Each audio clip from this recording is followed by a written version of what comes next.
Mənə məlumat verilir ki, İranın Xarici İşlər Nazirinin müavini Bakıya zəng edir, xahiş edir ki, Livanda qalmış İran səfirliyinin əməkdaşlarını Azərbaycan kömək eləsin, təxliyə etsin.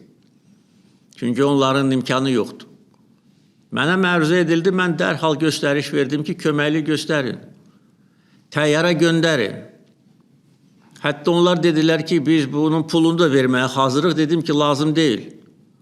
İndi dar gündə biz köməklik göstərməsək, bəs nə vaxt köməklik göstərməliyik? Axı, bütün bunların müqabilində çirkincə, namərdcə, nakişi kimi Naxçıvana zərbə endirmək, bu ləkə onların çirkin və eybəcər simasından heç vaxt silinməyəcək. Ona görə diplomatik yollarla bütün lazımi tədbirlər görüləcək. Bizim silahlı qüvvələrimiz, Müdafiə Nazirliyi, əyləşin, Dövlət Sərhəd Xidməti, əyləşin.